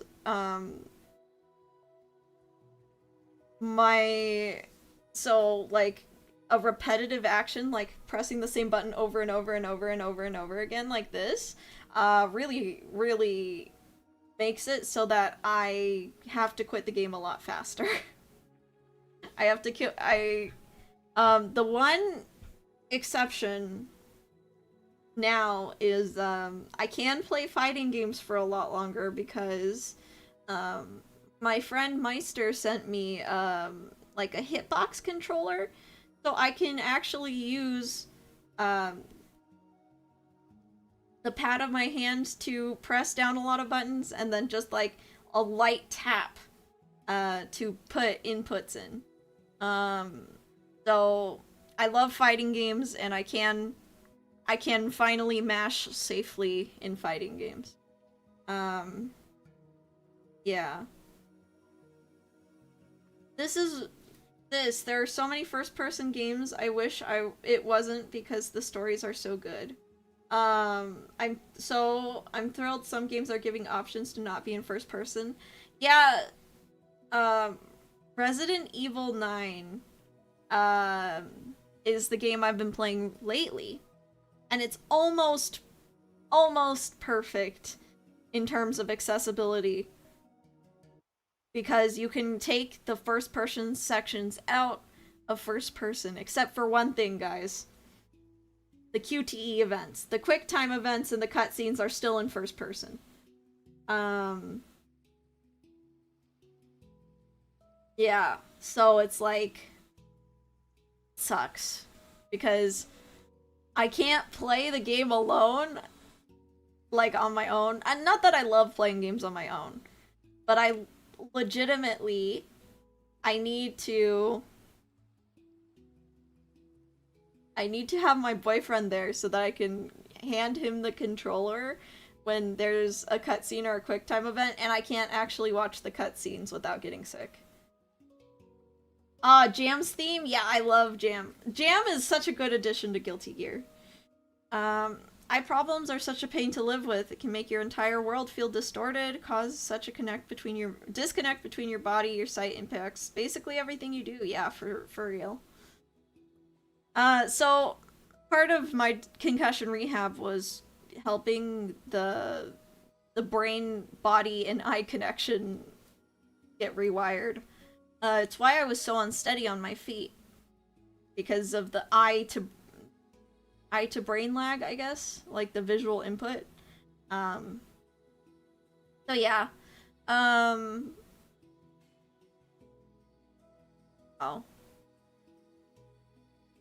Yeah. I don't really have anything else to say. Now here's the question, because I find it weird for me. Can you watch someone else play first person without issues? Or is it like most people where they can't do that either? Because I can watch other people play the game to a degree. Okay, so yeah, it depends. I can't do motion blur at all. And luckily, okay, so there was like this trend from like, wait, oh man, I want to say it has been since like the 2017-2018 era, where I could just kind of gave up on playing games for a bit. It's the motion blur for me. It's an instant dizzy feeling. Motion blur, even in third person, makes me sick.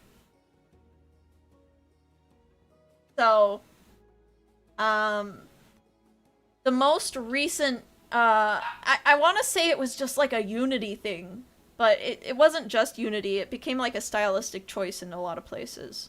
But like Unreal, the latest Unreal has made it so people don't need as much motion blur, and games are getting better for me, overall. But yes, I can watch other people play first person on a tiny screen. So it needs to be windowed, or it can be on my phone, so that I can ground my brain in the room, because I can see my surroundings around it. Yeah. Have you seen / tried Azeron controllers? No. I'll look them up.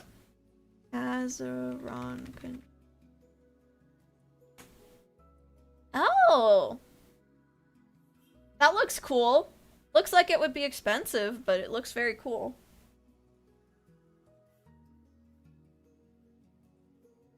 That's very cool, though.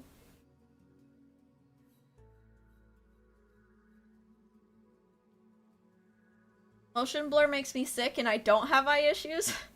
I'm glad I'm not alone. I really hope that with the rise of accessibility features and becoming slightly more common option in games, that developers can also consider making games easier to play for people prone to epilepsy. Yeah, that's yeah. Looks like it's made to literally connect with those prosthetic hands. Yeah, it's very cool. For me, what does help is like really fat buttons. That you can press from all angles, because if I have to press down like specifically at a very specific angle every single time, and then I have to like move my thumb to that same repetitive angle every time, that hurts. Especially if like I press hard enough, my joint will start subluxating, and then it's like, you know.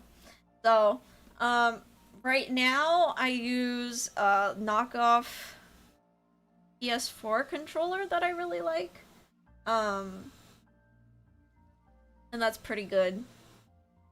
But generally, if a game requires quick, repetitive buttons, it's not my favorite. Arcade controller, yeah, I have a hitbox, or I think it's hitbox. Yeah, this one.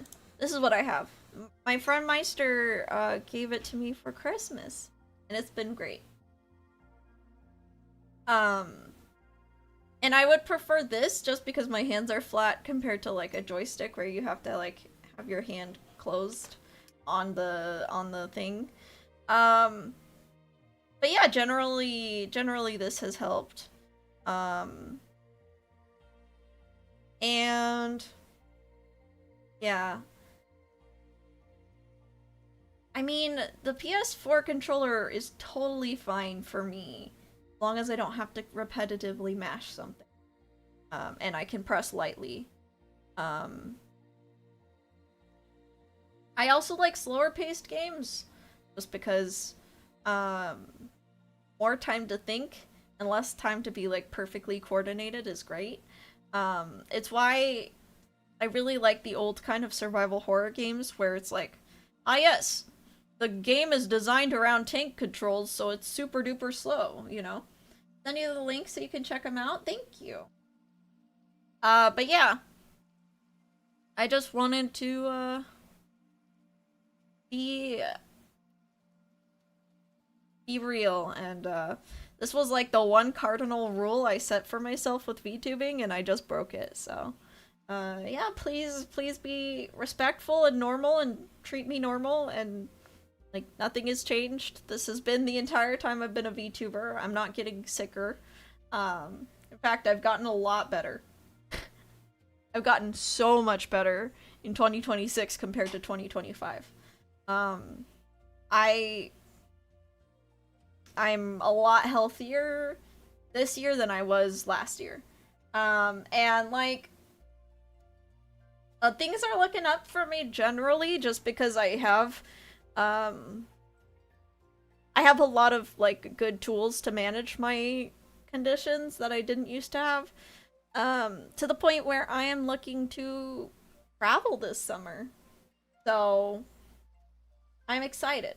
And like, there's gonna be points. Like, what this means for you guys is there's like always gonna be points where I just fall off the face of the earth. And I'm really sorry about that. I'll try to communicate about it instead of just like falling off the face of the earth with no explanation. But it's always gonna happen. This is never gonna go away. But you know, I'm getting better at managing it and understanding what employment can look like for me. It's kind of weird, you know? Because, like, I'd love to do, like, a remote job. But even just having a set schedule is really hard. Like I said, like, I'd have to take days off every month. Which is just hard to do, you know? But I'm surrounded by people who support me, and even if adulting looks different than I thought it would, I'm generally doing pretty okay. It's sad though, because I am obviously a dreamer. Like I said, like, I'd love to return to writing for VHappy, but I'm like, currently my day is just like, okay, get through my work, okay, now rest, okay, get through my work, okay, now rest. I don't do a lot outside of that. Yeah. I don't know if I'll ever feel like a adult, which sucks. Like, I was really hoping I had like a life plan of like become music teacher, move to China, and you know, be an English and or music teacher there. And then, you know, learning that you can't even like safely live on your own or work a job that has fixed hours or work an in-person job without making your life harder. It's hard. It's hard to accept. But I'm glad that I do have what I have. I'm really glad that you know, so many people have supported my business. I'm very glad that you know, my parents didn't push me to follow the normal 9 to 5 grind.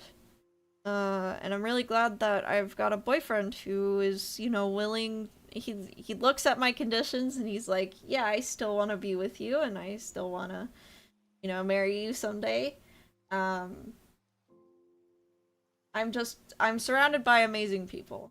Like, even I think I was really sad when I had to leave BTSO because it made me realize that I was just like not I was not what's it called? I was not able to keep up my duties with BTSO anymore even. And I'm like, I can't even do in-person orchestra and I can't even do virtual orchestra, you know? Oh, it's ads time? Darn. Alright.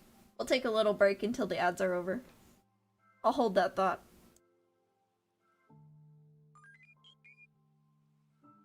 Thank you everybody for the follows. Yeah. Thank you.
Alright, looks like we're back. Okay, so like, yes, I do like the ads emote. Very, very useful. I'd love to draw more emotes someday. But your emotes are very cute. What were we talking about? Oh yeah, I was really bummed. because like viola is my life, but I've got hand pain, and when I use my fourth finger on my viola, um my fourth finger won't hold its shape. It'll bend backwards. Even with finger joint, uh, even with joint support, I wear joint support rings on like all my fingers, and like even with the joint support, my pinky finger bends backwards, so it hurts to play. And I can strengthen it over time, and right now I'm working on it. But there's that. So like just generally playing viola does bring some pain. And then the other thing is the trigeminal neuralgia that makes it impossible to play. Like if my nerves on my face are screaming, I will not put anything near my face. And because of the instrument I play is connects to your jaw when you play, there are long stretches of time where I won't be able to play viola, so that's part of the reason why I left the VTSO, the VTuber Symphony Orchestra, which I called my home for 2 years, and I was really proud of it.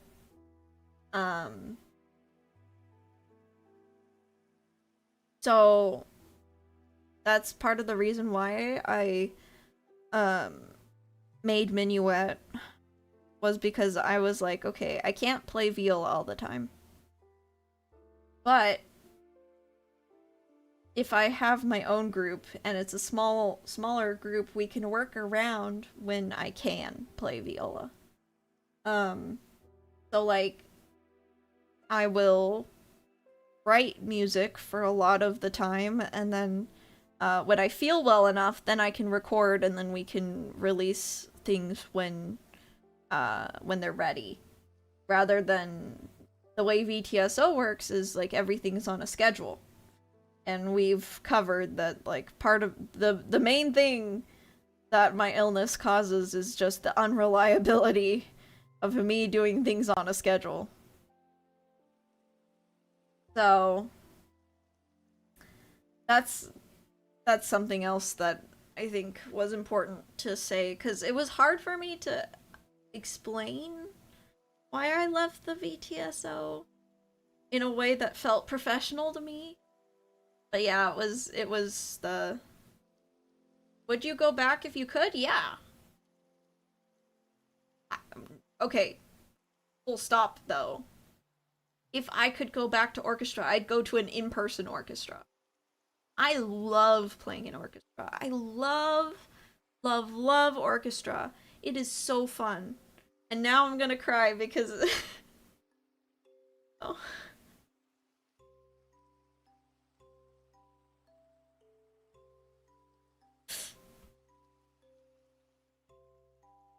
Yeah, I really love orchestra.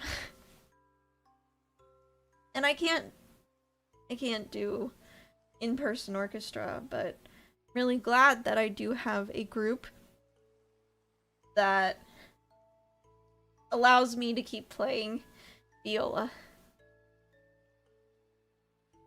Gosh. Yeah, I really miss orchestra.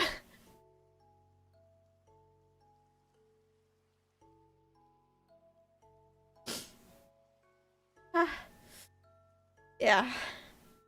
I mean, orchestra was my life. It was what I wanted to do with the rest of my life.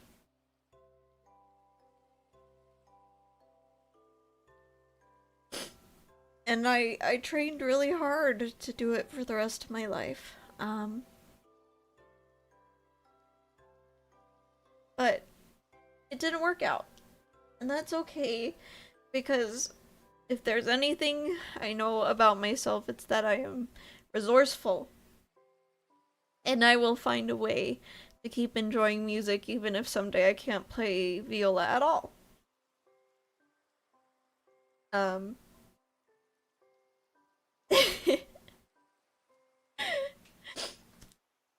I think it's really great that I'm surrounded by people who are teaching me the digital side of music, so that if at some point I'm just like, okay, I can't play viola anymore, or if I have, uh, a few years where some sort of pain is keeping me from picking up my instrument, I can still um, write things. Because my old way of writing music was literally picking up my viola and writing it in sheet music on a piece of paper.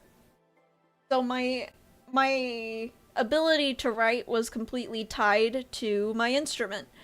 And I'm really thankful that right now I'm learning how to untie that skill to just be writing music, and I don't need to rely on an instrument to make the music. I don't know how to explain this, but basically, like, the way I'm learning to write music now is through what's called a DAW, or like a digital audio workspace, and you can like put the notes in a piano roll, and then the program will play it for you, so you don't have to play the instrument to check um like um what it sounds like. Because I was taught in school by a very old school professor who was like, sing it in your head, and if you want to check it, you either sing it out loud or you play it on the piano. I'm not good at piano, and I don't own a piano, so I have been using viola. But being able to do that digitally as well, because I do everything virtually now, why not also write music virtually, um has been really great. It really has been. And honestly, um so like hold on, taking off my glasses so I can wipe my eyes, sorry. um but like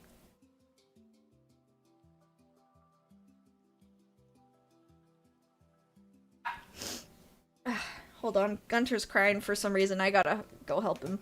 I'll be right back, guys. It's a good time to be right back.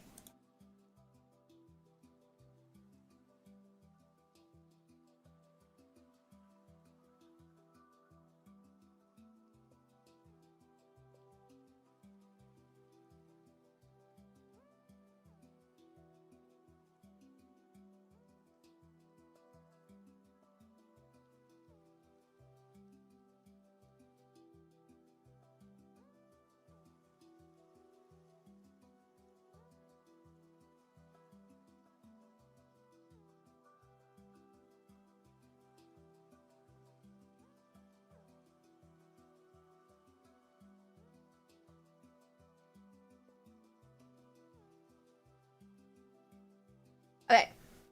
Yeah, I helped Gunter, and I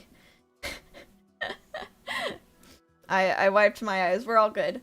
Um, but yeah, it's a whole new world of music that I wasn't really exposed to in college, and it's really reassuring that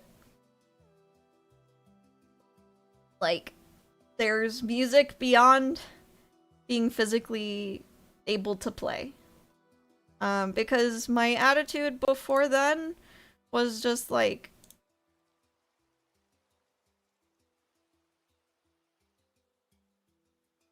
I'll do this until my body falls apart and then I won't do it anymore, which is, I think a lot of teenagers have that mentality of like, oh, I'm not going to think about the future and stuff. But now that I see a future in music again, that isn't necessarily tied to my physical ability to play, I feel very on fire for it again. Just because, okay, number one,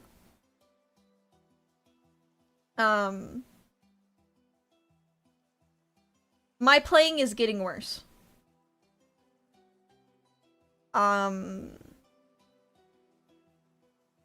It's not what it used to be, And it probably, I mean, I can't say for certain because like everything is always up in the air, right? But knowing that I am not someone who can consistently practice for hours a day, at least now, right? That's not where I am now. I probably won't be back to the professional level ever again. Which is hard, right? The other thing that happened is head injuries. I'm a lot less coordinated than I used to be.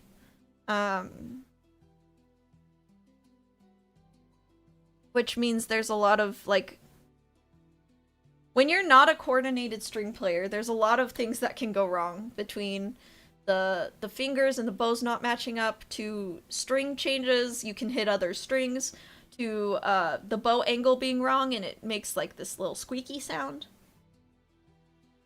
There's gonna be parts like that in my playing for the foreseeable future. And so being able to have a group where we're digitally touching up things, like yesterday I was working on how to learn Melodyne and timing and tuning things, but also Meister does a thing, I don't know what it's called. I am so bad at this, but he does a thing where he cuts out the parts of the sound waves he doesn't want and just isolates the like the sounds we do want. Having things digitally like RX? Yes, RX. Thank you. Yeah, he does that. It means that I can I do a thing. Oh, hi Meister. Oh, now I'm embarrassed that you're here. Yeah, you do the thing where you cut out all the bad sounds. It gives me a little bit of peace of mind, the fact that I am not the best player right now. That we can still do music, and I mean, obviously I try to take my best takes. I really do. I'm not trying to be bad on purpose. I'm not trying to be bad on purpose, but Yam is making some undesirable sounds out of her instrument right now, after the head injury, after everything, lately. And, we can still make something that sounds good at the end of the day, which gives me a lot of hope. So, not to say that VTSO was a bad group or anything. I just can't commit to deadlines anymore. Which sucks. And I'm really glad that my friends and I were able to make something that works around my current ability levels.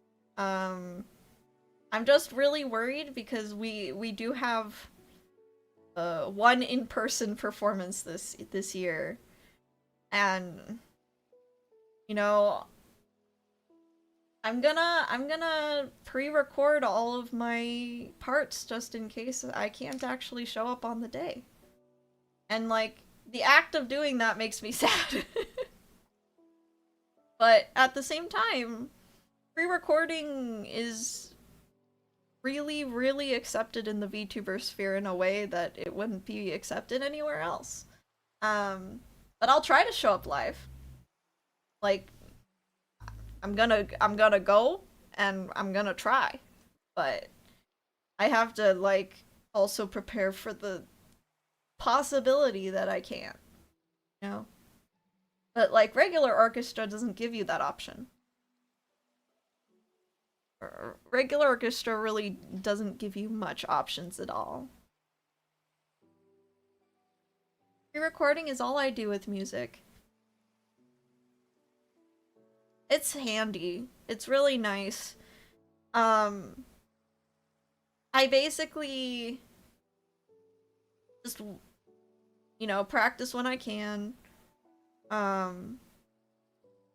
Wait for a time where I feel like my brain and my body are not a distraction, and then I go and I record.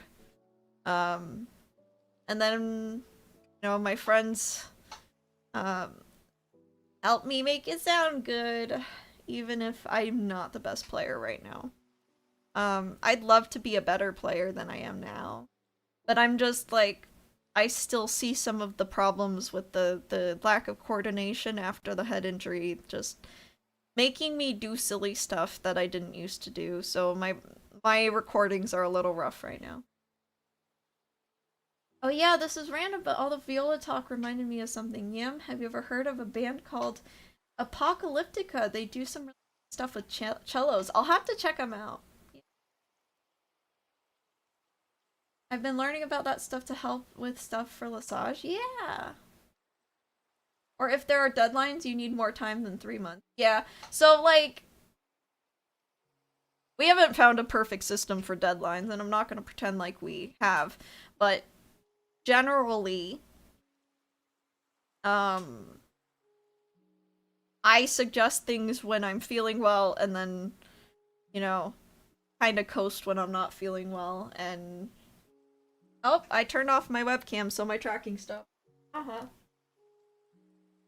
Keep kicking that.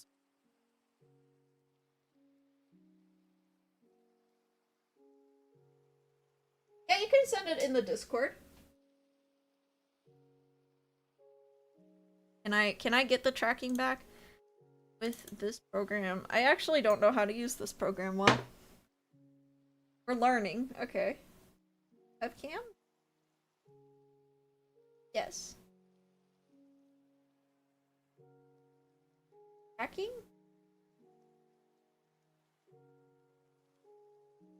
I don't remember. Yes? Yes? Anyways. It's about time to end stream anyways. But thank you everybody for being respectful and nice, and hopefully I can clip this up for my next video essay.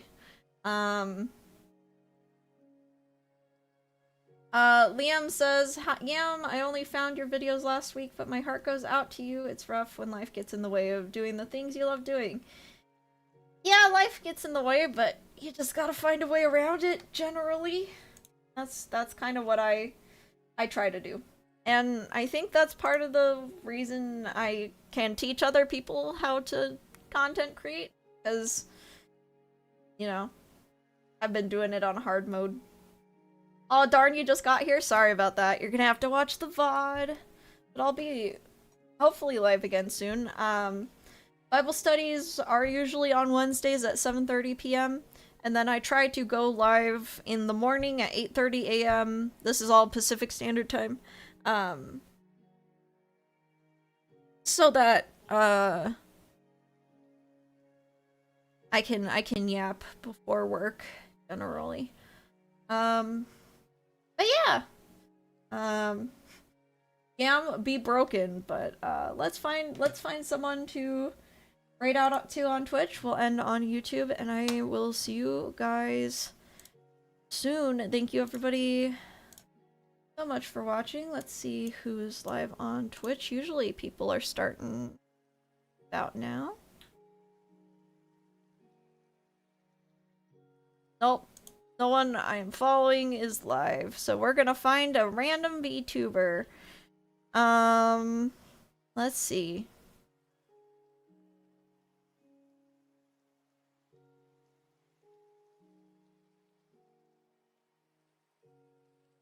Oh, let's raid Lady. Lady from TVS. Alright, everybody say Bat Bunch raid to Lady. I hope you guys have a great day. Thank you everybody so much for watching, and as always, take care, Bat Bunch.